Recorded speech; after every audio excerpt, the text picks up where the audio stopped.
దూరంగా పెట్టండి, రేపు గెస్ట్ వస్తారు. ఒక్కడు తీసుకొస్తే ఎప్పుడు తీసుకొస్తారు? లోన్ పెట్టి తొందరగా అలే జాగ్రత్త, చిన్నుతుంది. ఇప్పటికే లేట్ అయింది, గిదా గాడి పెట్టి నువ్వు వెళ్ళిపో. అరే కింద పడ్డావా?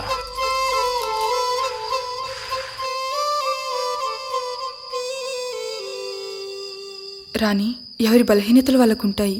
నువ్వు మరీ అంత అసహించుకునే పని ఏం తను చేయలేదు. కావాలని నిన్నెప్పుడు బాధ పెట్టలేదు కూడా. పైగా ఎన్నోసార్లు ఏ స్వార్థం లేకుండా నీకు హెల్ప్ కూడా చేశాడు. తను చేసిన పనులు నీకు నచ్చకపోతే ప్రపోజ్ చేయడం మానేసే, అంతేకాని మరీ ఇంతలా అవాయిడ్ చేయకు. జాగ్రత్త, కింద నుంచి రండి. అది రేపు పొద్దున వచ్చేస్తామండి. మాట్లాడు మాట్లాడు. హలో సర్వం గారు, వాయిస్ ఏంటండి డల్ ఉంది? కొంచెం తలనొప్పిగా ఉండి పడుకున్నాను. అరే ఇంత పెద్ద నర్సరీ ఓపెనింగ్ అంటే గా మాత్రం టెన్షన్లు ఉంటాయి, తలనొప్పులు ఉంటాయి. ఇవన్నీ మర్చిపోయి హ్యాపీ పడుకోండి, రేపు ఓపెనింగ్ లో కలుద్దాం. థ్యాంక్స్ అండి. By Rani. Godavari nursery and boutique. Rani, nursery పనులు ఎంతవరకు వచ్చాయమ్మా? అయిపోయాయి అన్నయ్య, అంతా ఓకే. రంజిత్ విషయంలో ఏం డిసైడ్ అయ్యావు? ఇంకా ఏం అనుకోలేదు అన్నయ్య. నర్సరీ అన్న టైం అడిగావు. ఇన్నాళ్ళు నాన్నగారిని కన్విన్స్ చేస్తూ వచ్చాను.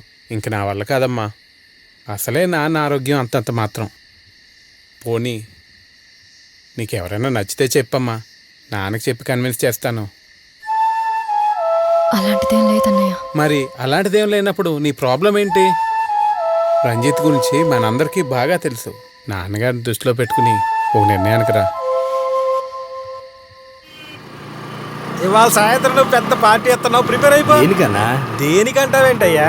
గంటలో నర్సరీ ఓపెనింగ్, తర్వాత నువ్వు ప్రపోజింగ్, ఆ అమ్మాయి యాక్సెప్టింగ్, నైట్ పెద్ద పార్టీయింగ్, ఇది ఫిక్సింగ్. నువ్వు ప్రిపేర్ అయిపో అంతే. ఓకే అన్న.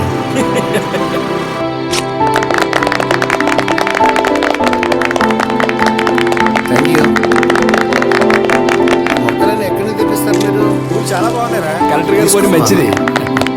వెళ్ళొస్తాను సార్. చాలా బాగుంది. ఇదంతా భలే అరేంజ్ చేశాం కదా. ఇదిగో శాంతి, నీ ఫ్రెండ్స్ బయట వెయిట్ చేస్తున్నారు. నేను ఇప్పుడే వస్తాను.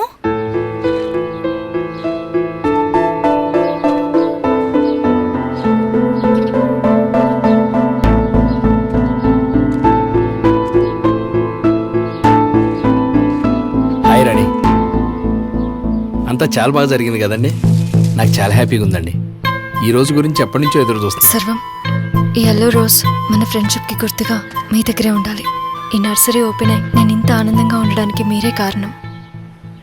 ఈ ఆనందంలో నేను మీకు విషయం చెప్పాలనుకుంటున్నాను.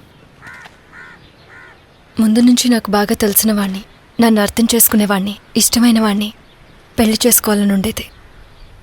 ఇప్పుడు లక్కీగా అలాంటి అబ్బాయే దొరికాడు.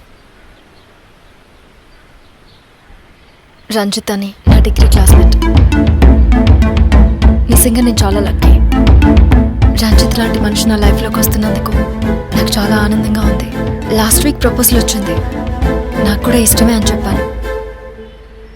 మొదట మీకే చెప్పాలనిపించింది. నెక్స్ట్ రాణి, వీక్. వీళ్ళు మా పిన్నత్ గారి పిల్లలు. నమస్తే.